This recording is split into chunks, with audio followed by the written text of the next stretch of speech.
Good morning once again, and you are welcome to our usual live session. My name is Wendy. This is 𝐴𝐻𝐧 bringing this to you. And if you want to locate us, we are at Usu, closer to KFC in Accra. And today I have here with me another interesting partner. And then we have here Oxford International Education Group. And then the representative today is Mr. John Onyebuchi Ude, who is the regional manager, West Africa for Oxford International Education Group. Hello, Mr. John. It's nice to meet you. Hello, Wendy. Thank you, and thank you, the whole community. It's a pleasure to be here once more. Looking forward to some very, very interesting live session with all of you. Thank you. That's great. So we are going to kickstart very soon. If you just tuned in, you are watching our usual live virtual session.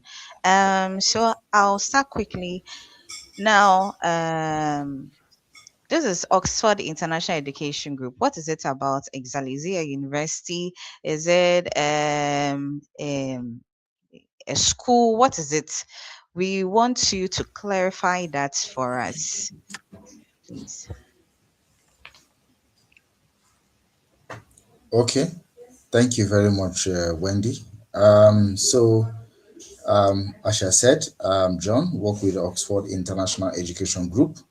Now, Oxford International Education Group is a global education provider that partners with several universities across the globe, UK universities, Australian universities, German universities, US, and also Canadian universities. We've been in the system for close to 35 years with a wealth of experience across international student education,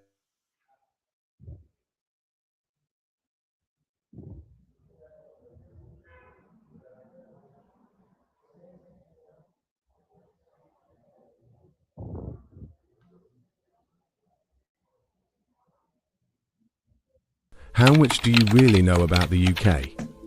The Okay, United can you hear me? Kingdom, often referred to as the UK, is made up of 4 distinct countries: Northern Ireland, Wales, England, and Scotland. Each of these countries has its own unique flag, but they are united under one flag, the Union Jack. This symbolises the unity of these 4 nations, which is why we often refer to the UK as a country of countries. Did you know that the UK is home to 76 cities in total? Here's a quick breakdown. Wales has 7 cities, Scotland has 8 cities, England boasts 55 cities, Northern Ireland has 6 cities. So, whether you're dreaming of studying in the historic streets of Edinburgh or the lively atmosphere of London, there's a place for you in the UK. At 𝐴𝐧𝐿, we're your trusty guides to navigating this exciting journey. We understand the ins and outs of the UK education system and are here to help you find the best, most affordable and stress-free options. Let us be your adventure partner as you embark on your educational journey in the UK.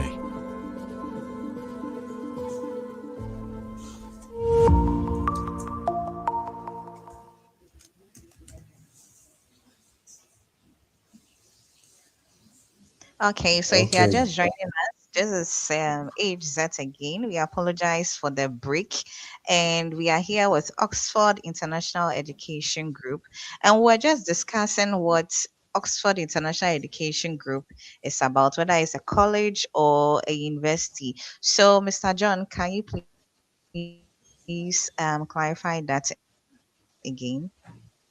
Okay, thank you very much, Wendy. And one more time, it's good to be here. It's a privilege to speak to this wonderful, esteemed community of potential students. Thank you for having me. Now, Oxford International Education Group is a global education provider that has been in the international recruitment space for close to 30 to 35 years. We're specialized in partnering with various universities. Now, Oxford International Education Group is not a university, but a global education provider. So we're sort of like a global middleman or middleman that has partnered with several universities. Now we're beginning to set up some of our own colleges, but for now, we're in partnership with top universities in the UK, US, Canada, and Australia. So that's just to clarify that. Some of our universities that we have partnered with in the UK include University of Dundee. We've also partnered with University of Bradford. We've partnered with also University of Kent. We've also partnered with University of Greenwich in London. We're also in partnership with University of Roehampton. We're in partnership also with Bangor University, which is in Wales, and Edinburgh Napier University in Scotland.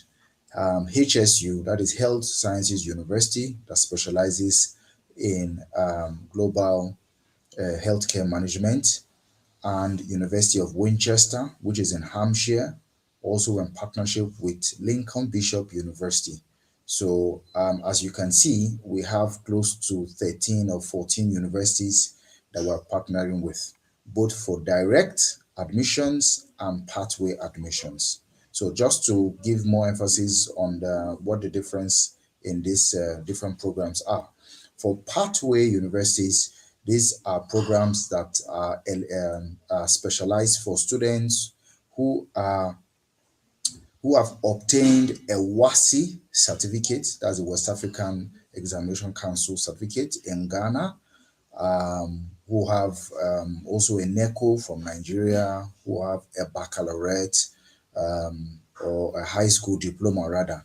So if you have a WASI in Ghana, you're eligible for a foundation program, which is called a pathway. So pathway is like a link, a connector, a preparatory stage, yeah, or we call it like a pre-bachelor's. Because what is required in the UK to go directly into the year one, bachelor's year one, is an A level, Cambridge A level, either a Cambridge A level or an international baccalaureate. So, our international baccalaureates are for francophone countries, countries like Cameroon, countries like Senegal, Ivory Coast, and most of those francophone countries. But for English-speaking countries, the Anglophone countries like Nigeria, Ghana, Gambia, some part of Cameroon, what they require is the A-level Cambridge. So if you have the A-level, international A-level Cambridge standard, then you qualify for the direct bachelor's year one. But if you have anything other than that, like the WASI or the NECO or the IGCSE, you are eligible for the foundation program, which is a pre-bachelor's. So it's like international year zero. So that's the difference. Whereas for direct programs, that's direct bachelor's, like I've said, if you have the Cambridge A level or the international baccalaureate, then you are qualified for that. So we saw this niche and we saw this gap in the market, and that's why Oxford International Education Group has partnered with several universities to see how we can bring in most African students who are within this group of having the WASI, the NECO, or the IGCSE to see how we can help them get to the UK by, studying in the pre-bachelor stage or the foundation program stage or the international year zero stage. It's like a preparatory stage of the program. So that is being done for 1 year, and after 1 year, once they are given assessment and exams, they pass, then they now progress to the year one, bachelor's year one in that university. Same thing goes for the postgraduate studies. So we have postgraduate studies, we have direct postgraduate studies and pathways. So this same thing implies. So for pathways, that is pre-masters. So it's like a preparatory master's program. It's usually between 3 months and 6 months. So we have students who qualified, let's say they finished their bachelor's program, but they came out with a third class or an ordinary pass, then they are eligible for a pre-master's program. That is because their results are not up to the standard of what is required in the UK to go for a direct master's program. So if you're in the category of the students I've just mentioned who has come out with a third class or a pass, or even a HND, higher national diploma from various polytechnics, then you're eligible for a pre-master's program for either 3 months or 6 months. Then if you have a good result from your university, you finish with a first class distinction, second class upper, second class lower, then you're eligible for a direct master's program in any of our universities that I just mentioned. So this is just a brief synopsis of what Oxford International is undertaking with our programs, and then most of the universities that we have available, with close to over 700 different courses ranging from IT to health sciences, environmental sciences, arts and humanities, medicine, computer, so the whole list of plethora of courses are available for students who want to study in the UK. So that's just a brief synopsis of what Oxford is into. Thank you very much. That's wonderful. So if you are here and you are wondering, what am I going to do with my WASI? Can I actually um, study in the UK with my WASI certificate only? Or if you are here and you are wondering, if you stand a chance to study in the UK with your pass or third class, then Oxford International says it is possible and they are here for you. Okay, thank you, Mr. John.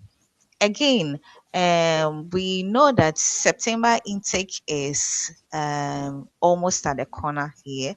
And then I would like to know if it is still possible for students to secure admissions now that September 2026 intake is drawing near. And what should they do right to also improve their chances of gaining entry or gaining admission? Okay, thank you very much for that question. Very, very important and vital. Now, the first thing is that yes, spaces are still open for not all, but most of our universities, about 60 or 70% of our universities, whether direct or through pathways, still very, very much available for students to participate in. Now, what are the key requirements we want? First of all your academic documents must be available. If you have not gotten your transcript, you must have gotten that reference letter, original documentations, though in some cases we can be able to accept initial statement of result if it has just been done recently. But if it's been a while, we'll need the original documentations or official certificates of your transcript, your bachelor's certificate, or your WASI. We can also make do of your a scratch card voucher to actually verify your WASI online, which is very important. Now, another aspect that is required, very key, is that because of the time frame, because most of our universities are actually having their deadlines in either middle of August or ending of August. Deadline for CAS, that is confirmation of acceptance to study or issuance of admission letters. So they're giving you this space. So what we would advise is that one, your proof of funds must have been running. If not already running, that should be organized at least in the next 2 weeks. In the next 2 weeks, you should kickstart your proof of funds, because that takes about 28 days. Let's just say 30 days, 1 month, for it to be verifiable, for it to mature, and for the bank statement to be printed out.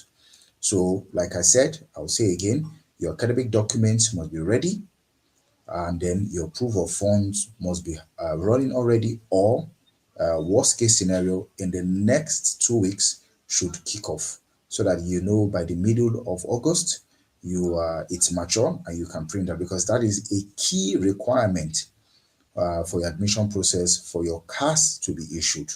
So those are the basic things. So yes, opportunities and spaces are still available for the September 2026 programs and intake.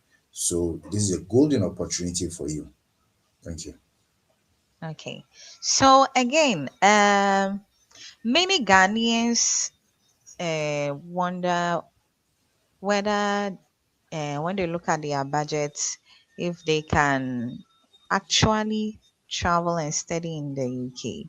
Now, I want you to tell us what affordable universities are available through Oxford International that students stand a chance with a tight budget. Okay, thank you very much. So this is a very interesting topic, and then we know that for most Ghanaians and most African students, one of the major hurdles that is holding them back is finance.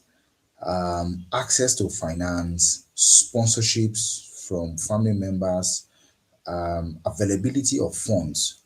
And we have put this into consideration to ensure that we take care of this, at least to a reasonable extent, and ensuring that we minimize this challenge, or ensure that the hurdles are not actually a major setback. And some of the things we've put in place are some very wonderful scholarships, not 100% scholarship, but we're giving close to 20, 30% scholarships or discounts or rebates. Call it whatever name, depending on the school. You have UK Chancellor's scholarship, like what we have in University of Dundee in Scotland. We have progression scholarships. So we have the scholarships available to help students be able to augment, this financial hurdle. So like I said, it ranges from between 10, 15, 20, and in some cases, in some universities, up to 30% of the tuition fee are given as discounts. So scholarships are available, and it will be nice for students to take advantage of that while the offer, is still existing. So yes, we have scholarships available, though it can be broken down, so it depends. So it's sometimes you see for a tuition fee, for example, we have University of Dundee having their nursing program, which is having a scholarship of about 6,000. This was just brought in last week for a nursing program that is about 19,000 plus, or giving a scholarship of close to 6,300, bringing it down to about 13,000.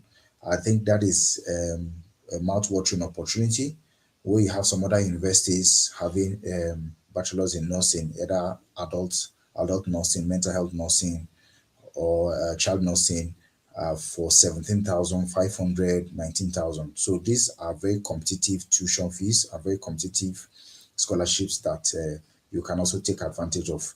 Another thing we're also being able to put in place is that, apart from issuing you scholarship in the first year of your admission and say, oh no, you're in our school now, so sort out yourself, we have said no.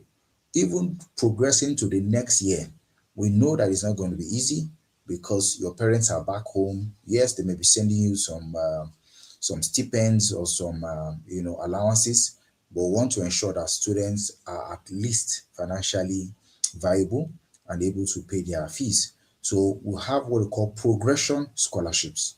So this is instituted to help students. So when you're progressing from the first year to the next year, you are entitled to a progression scholarship. For example, University of Greenwich in the UK, the major scholarship there is about 3,000 for the first year, and as you're progressing to your second year or third year or even the first year, you'll be given about 1,000 or 1,500 as extra progression scholarship, which would help further reduce your tuition fee, this amount. Same thing too with most of our other universities, like University of Dundee, University of Edinburgh Napier too in Scotland. We have also at University of Kent. And so we have all these instituted across our different universities, which is spread across the whole of the UK. Whether in Wales, you want to be in Wales, you want to be in Scotland or England, and even Ireland. We have some key universities coming up very soon that we are trying to finalize partnership with. So this is the some of the discounts or rebates we have put in place to help students circumvent those financial hurdles. Thank you. Great. That is very interesting. Now, to further move on, um, I would want you to clarify some of the common mistakes that students make during the application process that gets them refused or delay in their UK study plans. Please come again with that question. Okay, so I want you to further clarify some of the common mistakes that students make during the application process that allows them to get refused during the admission or delay their UK study plans. Oh, okay. Thank you very much for that. So, some very common mistakes. Let me talk about one: withholding vital information from your agents, like from giving AH&Z or the school vital information. For example, if you've had a previous visa refusal from anywhere, not just the UK. Maybe you were once trying to go to Dubai, you were once trying to go to China, or you wanted to maybe migrate to Afghanistan or Russia to help them go and fight that war, so that Putin will give you some, some money, and then you are rejected visa. Please state it. Please declare it. It is very important, because if it is not declared and later they get to find out, that may affect your overall admission or the success of your enrollment or admission. And it will be deemed as what you call credibility issues. So declare it, whatever country you try to travel to, you've had a previous visa refusal, or you even had a visa that was successful, please declare it to the UK or whichever country. So that is just one of the things, withholding information. Also, you've finished one or two programs in the university here, or whether in Africa, anywhere in Africa, in Ghana, whether you have extra IELTS you have done, whatever information you have, or you've worked with some maybe agents that are not licensed, quack agents, so to speak, and then they have maybe use your name as a dependent that did not work out to somebody who was traveling before, because I've seen this a lot, and it has affected them. Or you are married, or you had a spouse who has gone, and then maybe you're still in Ghana, and then he used your name as as a spouse when traveling. Please declare all those things, because these are issues we handle almost every day. And then sometimes students hide this information. When it gets to the critical stage where they ask them this, or they get to find out, they start saying, oh, sorry, I didn't want to tell you this, I forgot to tell you, and then this and that. So ensure that every information is given, every documentation, academic documentation, past visa refusals, sponsorships, whatsoever, are being given. Whether you have traveled even to the UK or any other country, please declare that. That's one. Secondly, also in the area of finance, POF is very important. Ensure that your proof of funds, one, is either in the name of your father or your mother, or the primary applicant, which is you.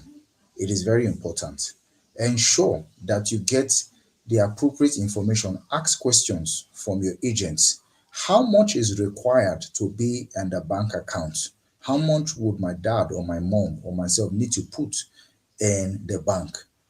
Ensure that you tell them exactly what your dad is doing, what your mom is doing, where they are working, how much they earn. If you are the primary sponsor of your education, maybe you're going for masters or pre-masters, tell them what you do, where you work. Show them some pay slips. So be open to them, and they'll give you the best advice. Don't be afraid to say, oh, I'm not having enough, I want to go. Just tell them, and they'll give you the best advice, because they work with us. We give them information on changes every day. They are also aware from the UKVI policies that are changing frequently. So you have to be very open, transparent, and ensure that your POF, you have enough funds, your tuition fees, you've been able to gather your funds, and ensure that you don't have credibility issues. Be open to them and they'll guide you. Sometimes you may have a visa refusal. It does not mean that you will not get a visa to study the UK. Even if you've gotten a visa refusal before, I've handled cases where students have gotten even two visa refusals to the UK. It all depends on what's the nature of the visa refusal, what's the content. So yes, you can still be giving your visa to the UK. Just be open with them. So these are just some of the few mistakes or little hurdles that can actually cause delay or denial in terms of going to study in the UK. Thank you very much. Okay. Now, let's also move towards the financial aspect. That is the tuition fees. Is also another crucial topic when it comes to studying in the UK. In fact, if not anything, it should be placed at number one in looking at importance. Now, um, do students need to pay all their tuition fees in full, or they have the opportunity to pay in installments? How does it really work for international students or West African students to be precise? Okay, thank you very much. That is another very important sector and aspect. Just like we have been able to understand why most African students are finding it difficult to actually study in the UK or wherever in any of our partner universities or study abroad internationally because of finance. So apart from also giving them rebates or some discounts or some partial scholarships, I'll call it partial scholarships, we're also being able to provide an opportunity for students to pay in installments. So yes, they can.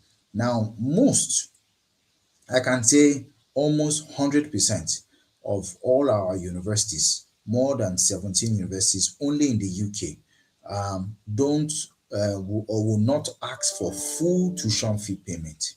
Now, it does not mean that if you have the tuition fee payment, the full tuition fee, you won't pay, because that is even another thing that can, I forgot to mention that, as that's another thing that can even increase your chance of having a successful visa, fast and efficient visa, and a smooth enrollment process. If the tuition fee, for example, is 15,000 and you pay even up to, you pay the 10,000 in full, most times, most of our schools will even give you, apart from the discounts, so apart from the scholarship we've given to you, we could even give you early bird discounts. We call it early bird discount for paying your tuition fee in full. We'll be able to even give you that. And so we also have given students the opportunity to pay in installments. Minimum will collect maybe about 20 to 30%. So if the tuition fee is like 13,000, most of our schools, I think, would collect 3,005 depending on the school. Some will collect 4,000, 5,000. I think the highest we have is, I think, BPP, which will collect about 8,000 or 9,000 out of like 15,000, which is like 15%. So most times you usually just pay what we call initial deposit. That is to show the school that you are keen on actually going to study there. So most times we don't request for full payment. And then after that, coming to the instrumental payments, we encourage students to pay in installments when they're eligible to, although that will have to be approved. So when you make your initial deposit, most times upon enrollment, it is required that you also pay some additional amount, and then we can spread the payment. So it depends on the program you're going for. So for example, you're going for the undergraduate or the bachelor's program, which is usually 9, 10, 11 months. After you make your initial deposit, the remaining balance can be spread across maybe the remaining 7, 8, 9 months, get an approval, send you an agreement or a contract you sign, and then you are having less financial pressure even when you're schooling.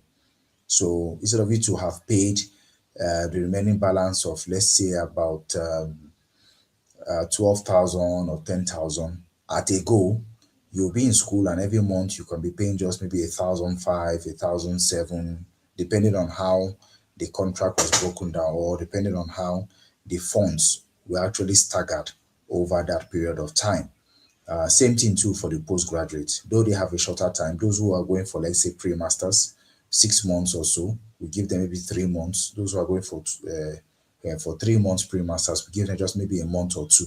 So it all depends. So, but yes, instrumental payments are very much available, and then tuition fee deposits of about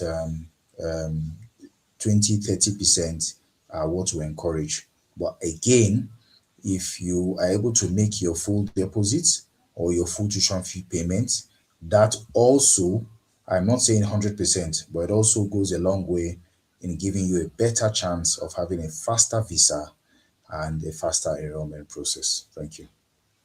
Okay, so we are going to take our last question before we go on a quick break.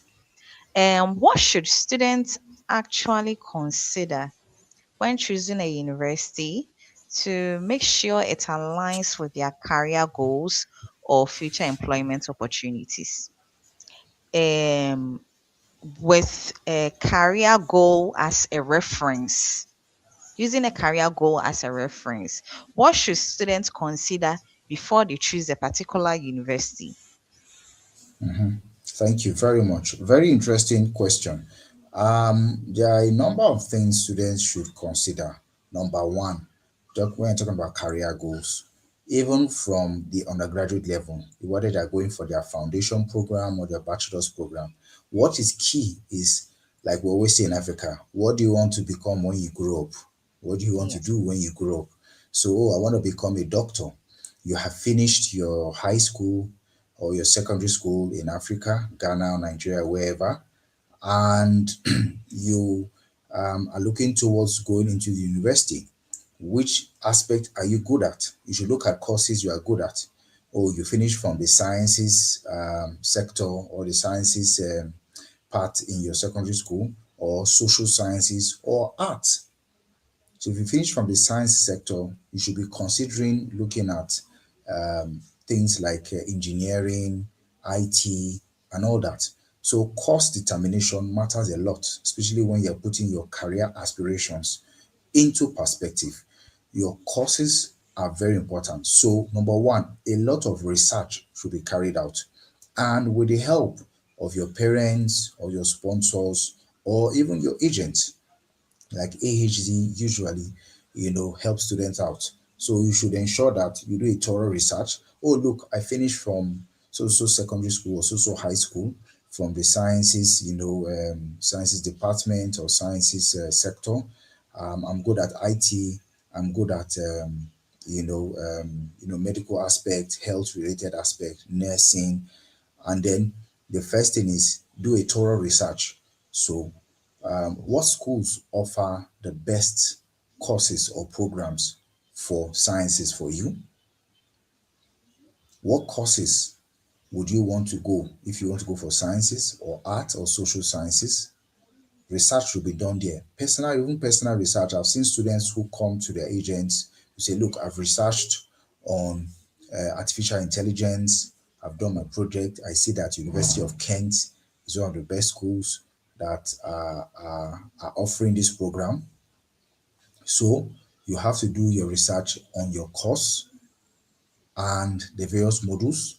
Number two, you draw up a short list of universities, 5, 4, even up to 6. And then what do? You research on the background of those universities. Which university, like I mentioned, has the highest ranking? Which universities, I want to go for artificial intelligence, has a high ranking as regards this course I'm going for? You have to look at that critically. oh, I draw up a short list of University of Bradford, University of Kent, University of Greenwich, Edinburgh Napier University, Bangor University or Bradford University. Among these top 5, I see that University of Kent or University of Bradford are the leading 2. I've done my research and I've seen that most of the inventions that we've had in the past are being carried out by so university.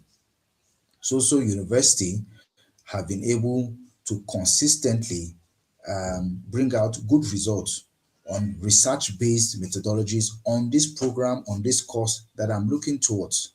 Another thing you should also look at is people who have graduated from the universities. You want to go and study, let's say, media and communication or mass media or whatsoever. You look at universities like Bradford.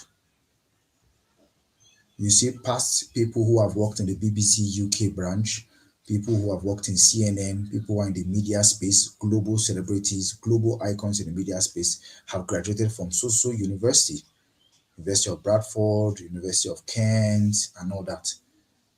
You want to go into fashion. One of the universities that we partner with is 𝐉𝐻𝐵𝐻 University in London. They are very good at this.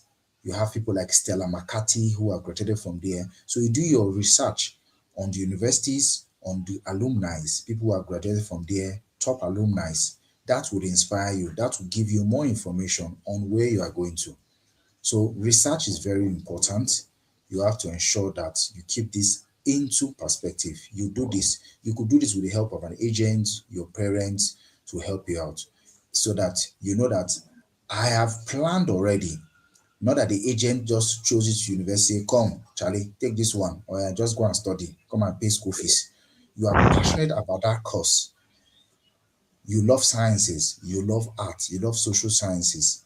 I want to study tourism, hospitality and tourism. That's where this course, I'm passionate about. My father is into this business, my mom is into this business, or I aspire to it. I'm seeing people blogging about it right now. They are making a lot of money traveling around the world. I think I would love to study things like tourism. And when I finish, instead of coming back to Ghana or Nigeria or wherever, I could go to places like Maldives or Kenya or South Africa, so that I know that these places are high on the tourism sector.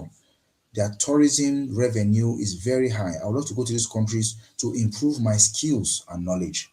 So there are so many things you have to, but these are some of the few important factors and areas you need to consider. A lot of research has to be done, when putting your career, perspectives into consideration. Thank you. All right, thank you too. So we'll be going for a quick break and we'll return very soon for the remaining questions. Thank you. Thank you.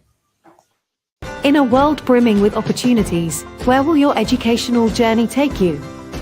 Welcome to 𝐴𝐻𝐧 Associates, a leading educational consultancy dedicated to shaping dreams and opening doors to a global education. Planning to study abroad can be overwhelming, with numerous challenges to overcome. Now is the turning point of your life. Great things await those who go in search. At 𝐴𝐻𝐧 Associates, our experts will provide you with guidance and unwavering support. We help you make informed decisions, guiding you through every step of the admission process. With our extensive network of reputable universities, we find the perfect match for you. We consider your academic aspirations, preferences, and budget to ensure the best fit. At 𝐴𝐻𝐧 Associates, we believe that financial constraints should never hinder your dreams. Preparing you for a successful study abroad experience is our top priority, where your journey will intertwine and align with the paths of success. We bring universities to you, creating opportunities for direct interactions. 𝐴𝐻𝐧 Associates facilitates these events, connecting you with universities worldwide. Your study abroad journey starts here, with 𝐴𝐻𝐧 Associates by your side. Contact us today for a free consultation, and let us help you unlock a world of opportunities. How much do you really know about the UK? The United Kingdom, often referred to as the UK, is made up of 4 distinct countries. Northern Ireland. Welcome to the world of 𝐻𝐶, where dreams take flight and futures are transformed. We have helped thousands of students from all around the world achieve their academic and career goals. We are more than just an education consultant. We are your bridge to success in the United Kingdom. Our support doesn't stop at the classroom door. We are here to assist you with any challenges you may face during your time abroad. Get ahead with 𝐻𝐶 today. 𝐻𝐶, your pathway to excellence, your partner in success. How much do you really know about the UK? The United Kingdom, often referred to as the UK, is made up of 4 distinct countries: Northern Ireland, Wales, England, and Scotland. Each of these countries has its own unique flag, but they are united under one flag, the Union Jack. This symbolizes the unity of these 4 nations, which is why we often refer to the UK as a country of countries. Did you know that the UK is home to 76 cities in total?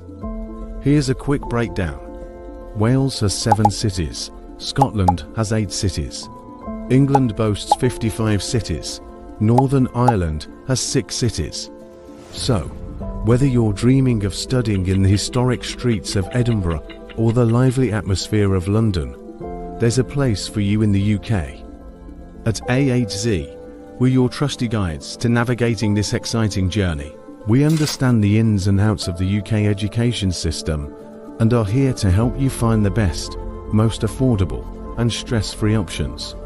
Let us be your adventure partner as you embark on your educational journey in the UK.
Welcome back.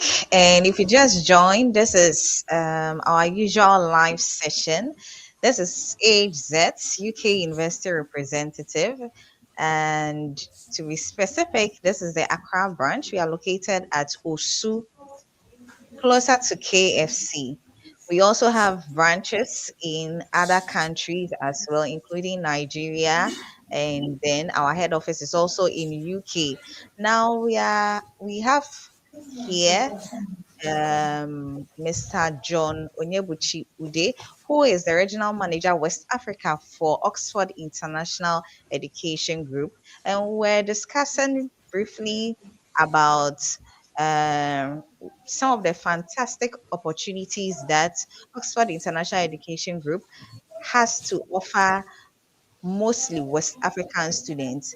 We went on a break and we are back. So we are going to continue from where we ended. So we are going to jump into the visa stage, which is also another crucial, very important aspect when it comes to this entire process. In fact, if you are an international student in a West African student to be precise, you actually need a visa to be able to study in the UK.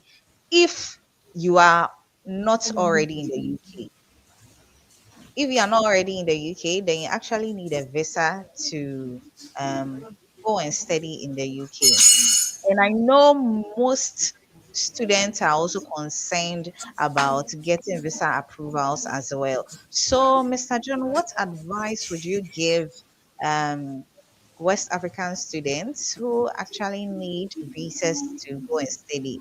What advice will you give them to strengthen their UK student visa applications? Okay, thank you very much, Wendy.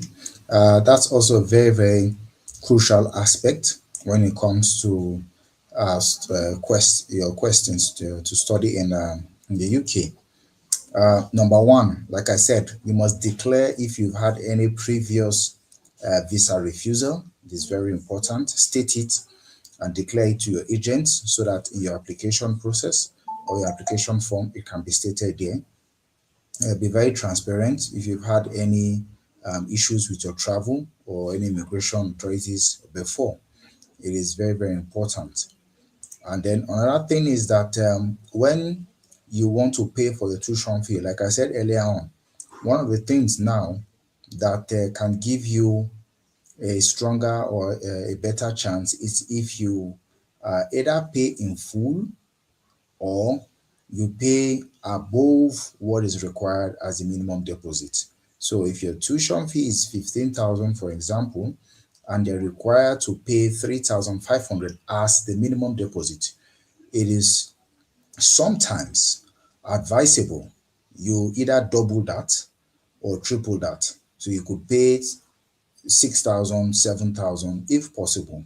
We know the financial capacity somewhat might be challenging to do that because you're looking at visa fee, you're looking at accommodation, you're looking at the flight fares and other things you need to tidy before you go. So sometimes if you are able to increase your tuition fee deposit, that would help you a lot. Very, very important. That is one aspect I would say that you should really look at. Also, your documentation. Ensure that you have proper documentation, your academic documentation intact for them to be able to, put that into place and submit it when they are putting your visa application. That is very, very important. This is something that every student should be able to consider. You also look at aspects of of the visa with your agent in terms of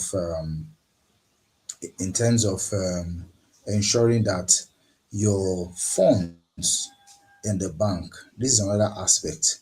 Now, whosoever will be providing the POF, that's proof of funds, be it your dad or your mom or yourself, you should already be able to have proper evidence of the source of funds. These are issues that have been popping up of recent, where students are being asked to provide evidence of the source of funds. We used to have that in for visas to Canada and all those immigration processes. Gradually now, the UKVI is beginning to bring that up to say, okay, you said your dad is having this funds in the bank. Can you provide evidence of his employment? Can you provide his pay slips, maybe for the last 6 months pay slips? This is most times attributable to postgraduate students, those going for pre-masters or even masters. So ensure that you have proper evidence or documents to back up your financial resources that you have provided. Maybe not your tuition fee, but most especially your bank statement and your proof of funds. It is very important. If you are the primary applicant, you are the one sponsoring yourself. Let's say you are going for a postgraduate, pre-masters or masters. Ensure that you have proper documents to be able to back up those finances in the bank. Have you been working? Where are you working? Provide evidence of employment status, your employment contract. You provide evidences of like pay slips. You provide, if you're a business person, maybe some previous business transactions, sales transactions you have made with clients. You understand? Yes, the bank statement may be provided, but it may not be stated transaction wise. So these are some things that you need to provide: statement of this thing, your bank statement, proof of funds, evidence of those funds, pay slips, employment status, transaction history, or some various transactions that you have made. These are some of the things that will strengthen your visa success. Sometimes they call you for interview. Another thing again is you must be prepared for your credibility interview. Now, most of the schools or partner that we're partnering with always recommend students to undergo what they call a pre-CAS interview. Pre-CAS interview. Those pre-CAS interview are otherwise called credibility interview. And as the name implies, is to check the credibility of the student. Okay, yes, I have the money, I have the tuition fees, I have the funds, I have the proof of funds available. My academic document is superb. I'm eligible and meet the requirements. Another thing is they want to see you, just like we're having this live stream. The school admission compliance team wants to talk to you. Let's see Mr. John, if if he's the one, let's ask him one or two questions. And that's where they start asking you critical questions like, why do you want to study in the UK? Why have you chosen to study this particular course or program? Upon graduation, what are your career aspirations and how do you intend to achieve that? How will this course you are going for help you to look at the world from a global perspective and make you to be successful in your global career path? So you must be able to answer these questions, because sometimes the UKVI may even invite you, apart from the one you have done with the school, the university. They may invite you to say, okay, look, please, you are going for. Now, this comes up especially when you are changing your course, most times. So somebody who finished, let's say, an engineering program in the university, or a science-based program in the university, and they are switching to a social science or an arts-related or humanities-related course or program. Let's say you're switching from engineering, maybe because now you're working in a bank in Ghana or in Nigeria or Kenya or wherever, and you say, oh, look, I'll need to improve my skills. I need to go for a promotional course. And by so doing, I need to do a master's, even online, or just go for a master's for 1 year and be back. So by so doing, I need to switch to accounting or business studies or investment and finance. And then you want to switch to that, and they notice that your previous course or program, your degree, was in sciences. Most times that is being flagged. It is not bad, but they want to flag and see why is this particular candidate switching to a different program, and vice versa if you are switching to art and sciences. So they always most times invite you for an interview. So I am saying that you must be able to have enough knowledge and convincing statements why you are switching your programs, why you are changing courses, in all these aspects that I've mentioned. It is very important. So credibility interview must be prepared for. You must prepare for that. You must also be able to defend your proof of funds and your bank statements.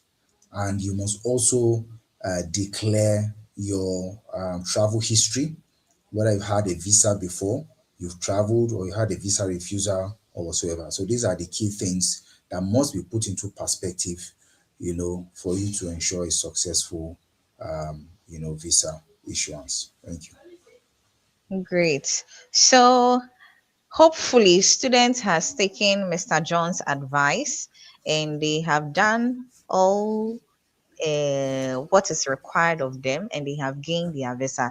Now they have enrolled. Are there opportunities available for students who want to work while studying in the UK? And how would they be able to balance their work with their academics? Thank you very much. That's a very good question, because I can say close to 80 or 85% of the candidates wishing to study in the UK are always having employment or job related programs or courses at the back of their mind or at the front burner. Yes, provisions have been made for students who want to work and school. However, students must understand that their major aim of going to the UK, so long as they have been given a student visa, is to go to school. Yes, we have provisions for temporary work permit, which are always given as work 20 hours work time in a week. So most students, whether you are going for the pre-bachelor's, that's the foundation year, or the bachelor's program, or pre-masters, or the main masters, you have an opportunity to work. Most institutions, so you know how to split that. You also be given a BRP card, biometric residence permit card, which is now digitalized now, and they will know that you are a student.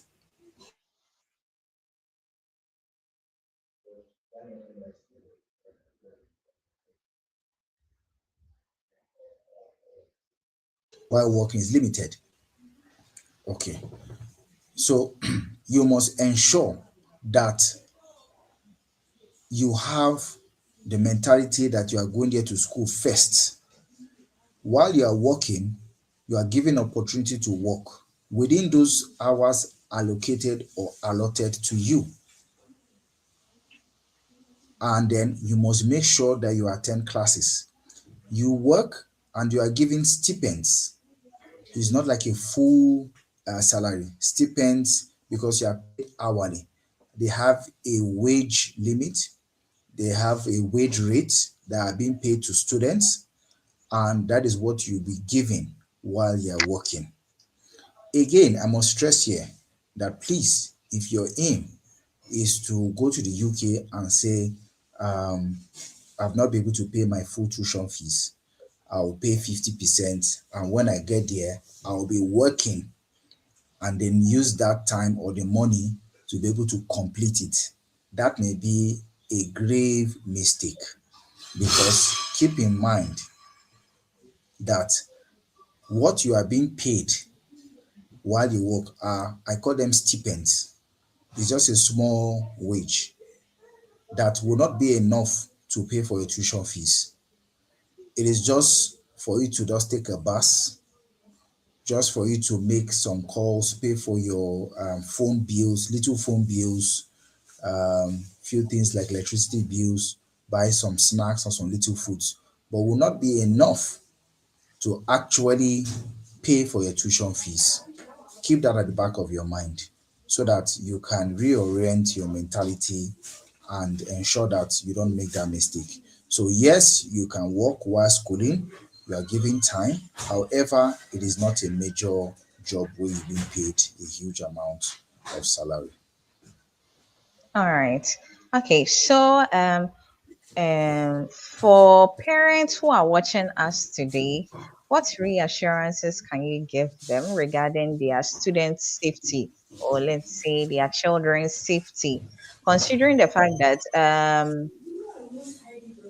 a lot of students coming in to study in the UK have never been to the UK before. So this is actually like their first time experience, and they are actually leaving their parents' shelter to move into a different place altogether. What reassurances can you give these parents in regards to student safety, support services, and students' experience overall in the UK? Okay, thank you very much. I can tell you comprehensively, without any outer of doubt, that the UK is one of the safest places to actually school. You have cities and schools in places like Edinburgh Napier in Scotland, University of Dundee, that are extremely safe, that are recognized as some of the most peaceful cities in Europe and also globally. You have cities, you have university in Wales, like Bangor University, that can also give you peace of mind. The schools are secure, The schools are free. You have also multicultural environment where your words can be able to integrate and associate with different nationalities. You see fellow Ghanaians, you see Nigerians, you see the Pakistanis, you see the Indians, the Americans, the Italians, and they're all cohabiting peacefully. That will also even broaden the mindset and perspective of your children or of the students. So it's a very peaceful environment. We've not had issues like we used to from especially the UK, where you have school shootings, stabbings, or one form of violent attacks by fellow students at all. I don't think that has been recorded in the history of any of our UK schools. So the UK is predominantly a very peaceful place. You can be assured that once your words starts their academic journey, they are sure, so long as they read and pass, they are sure to actually finish up successfully within that stipulated time. Keep in mind that the African educational system is a very rigorous one where they are overloaded with a lot of courses, a lot of programs and subjects, whether in secondary school or so, and jam-packed with huge number of students in a class. You see students up to 50, 60, 70 in secondary school or in university, and everybody is struggling to succeed, and they are giving you countless amounts of assignments. You have to be able to read extra hard for huge number of courses and programs that you have to cover in just one semester. But in the UK, it's quite different. The classes are in small sizes. The students are having personalized support. I mean that by saying that the tutors or the teachers give one-on-one personal support, because you have classes that are in small sizes, minimum 10, 12, at most 15. You see some classes like some postgraduate programs, some master's programs, you just see 5 or 6 there in the classrooms. So you have personalized support, and everybody is being assisted by the tutors, by the teachers. So you see that most African students, with this level of comfort, with this improved modern teaching standard, are able to successfully navigate the educational challenges there. It's a peaceful environment. You're not overloaded. They have sometimes what they call block teaching, where they only concentrate on the subjects that are relevant for those students. So you see most African students coming out top of their classes most of the times, and we're surprised. That is because they have been able to successfully navigate the African education system that is being overloaded, you understand, by different programs. And when they get to the UK, it's a comfortable environment, it is peaceful, and then they are given just few courses or subjects to concentrate on, and they're able to do well. So we've not had any issue of violence or issue of neglect.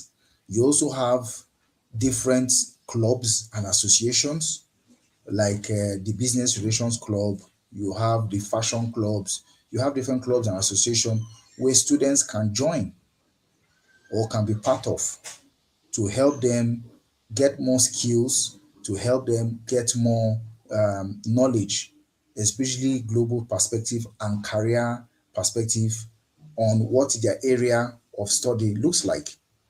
So you have these top 6 tech companies like Meta, Alphabet, Amazon, and all that, coming regularly to the institution to have what you call company days, student days, where students, for example, who are studying IT related programs can be able to join those clubs. So it's something that is very interesting. It is peaceful, and there's a huge lot of guarantee. And this comes from past history. There have been no history of violence. There have been no history of rioting. There have been no history of murder or school shootings. Unlike what you find in some other Western especially in North America, especially the US. You don't have any of that. I've been able to bring in close to about 30 within the last 2 years or 3 years, 30 students from the US, where their parents said, look, please, I cannot guarantee my child's safety with the level of school shootings and violence. I need to take him to the UK so that he or she can be able to successfully finish in peace and graduate. So I can assure you that your child's safety is guaranteed, not from me actually, but from the system there and from their history of peaceful coexistence. Thank you. All right. So we are going to take our final question here. So there are a lot of misconceptions and myths surrounding studying in the UK among majorly West African students, to be precise, Ghanaians and Nigerians. So I would want you to clarify some of these biggest misconceptions in the reality. They are here, they haven't been there, but they have their general, conception about what is there. Meanwhile, they are not there yet. So, can you actually tell us some of these misconceptions and then the reality? And now, when they get there and then they are hit with the reality, their eyes begins to open. So, can you tell us some of these so that we can learn from them? Okay. First of all, one of the things is that the weather. Let me just start with the weather. The weather there is usually very cold, although currently now, like the UK is quite hot. It has been one of the hottest times in recent years, of temperatures going to as high as 35 to 40 degrees. It's quite hot. It's quite hot now, but can be cold when the winter comes. So I think you should be able to adjust to that.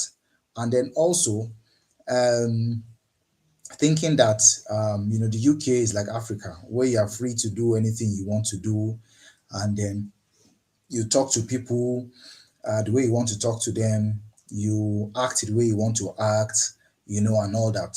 So the place is a very, very organized and principled place with different policies, different respect for human rights. You don't just even just go to, oh, you see a lady, oh, you like you do, Charlie, how far you hug the lady and all that. You have to be careful with that. You know what they call sexual harassment. They can just look at your face and say, Kai, this Charlie, this guy, I don't like him. He touched me on my head as a lady, or he just did me like this on my cheek. No, that's sexual harassment.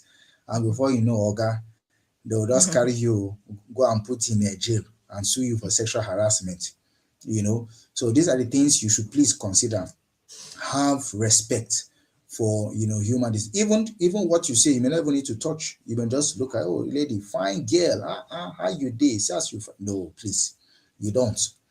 You have to be very careful, because she can also even accuse you. Yes. So sexual harassment doesn't have to also be when it has to do with a physical touch. Even with your utterances, when you say some things, she feels offended sexually and she can take that up. So you have to also be careful. You understand? So those are some of the things. The weather, having respect. They are very open, they are very friendly, but you must know your limits. You must know your limits. Another thing again is they feel when they get there, everything is uhuru. Oh, I'll just go there, I'll just get one job of 30,000 or 10,000 pounds. I'll just start sending money. Charlie, wait for me. In fact, go to KFC in Ghana or Nigeria, go and be eating and be waiting for me. When I land there, I'll be sending you people money. Don't have that conception. It is a very challenging place in terms of everybody works so hard and the opportunities are scarce. I must say it. You must be qualified. It is not like in Africa where you say, I have one uncle here, I have one auntie here. It's who know who. You understand? It's not who you know. It is what you know. So you have to do well in your education. Ensure that you are very smart. You pass. is always based on qualification. Those who are eligible, you want to get a job, they ask you, what's your background? What are you qualified in? You understand? It's very key. And I'll also say this, that in case you have one or two skills that you are doing here, for example, um, you used to make hair, braid these women hair, you are good in some electrical things, stuff like that, welding, one or two things like that, and you're going there, I'm telling you to come in handy during that your spare time, because this is an area where the skills they are highly needed, because you don't have so many skilled personnel there. That's why you see that they even want to employ more people in those skilled industries, whether from the IT side, whether from menial jobs like sewing, hair braiding, things like fixing of some things in the car, mechanical aspect, electronical aspect, things we overlook here. You could use that to make extra money there. So don't just think that you go there, they are just jobs, I'll just go somewhere and get. You understand? That may come challenging, because so many people there that you have met, they are trying to get better jobs. You will get, but for you to stand out, learn one or two skills in Africa before you go. Very interesting. It will help you a lot. You could see people, if you are sewing, you have a small sewing machine, or you get one there, or you could even be sharing with one of the fashion designers. You go there, be sewing, and be getting your money more than even the stipends they'll be telling you to do. So these are some of the misconceptions, and these are some of the things that you could look out for that can help you, when you get there. Thank you. Okay, so we are wrapping up, but Rahim Olayinka is asking whether he can get admission with HND into pre-master, then later go into a master's program in mechanical engineering. So he has an HND, and can he gain admission to pre-master and then later join a master's program for mechanical engineering? Absolutely, 100% you can. So we have so many universities that are offering this pre-masters in engineering, whether electronical engineering, electronic engineering, mechanical engineering. Different engineering courses are available across close to our 13 schools we partner with for pre-masters. So if you have a pre-master, so if you have a HND, you are in the right place. I can tell you that with one of the best agencies in Africa and globally, which is 𝐴𝐻&Z, you are in the right hands. And with Oxford International Education Group, you are in the right hands. Because the advantage is that even if we get a school for you, the advantage with Oxford International Education Group is that if we get a school for you, and for example, the tuition fee for that school is a bit high, we could just switch you to another school without reapplying. We could say, what location do you want? This is the tuition fee for 3 schools. Choose the one you want. So yes, you can, Olayinka. Yes, you can. So you give them your documents, and then immediately within 24 to 48 hours, your offer will be given, because it comes in instantly. We have an AI-powered application portal where when our agents go to put in the application, they get that within 24 to 48 hours instantly. And you don't need to wait like some other schools where you wait for 1 week or so. So instantly it comes, you see your conditions, you see what you are meant, to do, how much you are supposed to pay as your tuition fee and your deposit, what documents are required. So yes, you can get HND, and you can get a pre-masters, with your HND program in engineering. Thank you. All right, thank you very much. If you just joined, this is our usual virtual live session. And we are here today with Mr. John Onyebuchi Ude, Regional Manager West Africa for Oxford International Education Group. And we had a lovely session here. It was nice. It was nice for you to join us here, Mr. John, today. Thank you very much. It's always Yeah. my pleasure. Anytime, any day. It's always nice, working with you guys. And I hope to be back soon. Anytime you guys want me to. Thank you very much. Thank you too. So we'll meet another time, probably next week, same time. Thank you very much and have a lovely day. Thank you very much, everyone. Thank you. How much do you really know about the UK? The United Kingdom, often referred to as the UK, is made up of 4 distinct countries: Northern Ireland, Wales, England, and Scotland. Each of these countries has its own unique flag, but they are united under one flag, the Union Jack.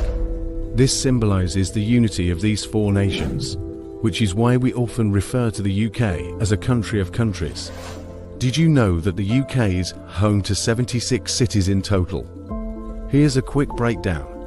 Wales has 7 cities, Scotland has 8 cities, England boasts 55 cities, Northern Ireland has 6 cities. So, whether you're dreaming of studying in the historic streets of Edinburgh or the lively atmosphere of London, there's a place for you in the UK.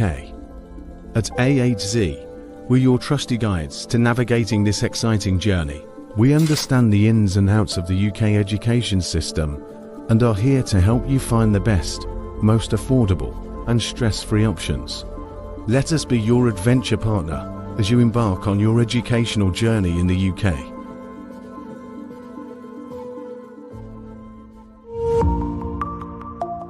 Yeah, it's your girl. My name is Damilola. I'm the regional manager for 𝐴𝐧 Western Region, Nigeria. And here to tell you, this is the final call for September intake 2026. If you're still there looking for how to apply for your study in the UK, here is the sure plug. 𝐴𝐧 is here for you. Quickly send a DM now for your application. Thank you. Here, in a place shaped by its people, every journey starts with possibility. Potential is recognised, nurtured, and given the confidence to move forward. We are pioneers, continuing a story defined by progress and purpose. A community of radicals, vibrant and bold. A university of firsts, centred on people, focused on shaping a better future. Where ideas spark to life, we're there. Championing courage and equality. From here, your research has genuine impact. A benefit to you, the region, society. To feel like home is in our nature. Inclusive. Free thinking. A place to belong, with space to reflect. No matter where you start, this is where it takes shape. Education with impact. Ideas into action. Power in the future, in the heart of the Northwest.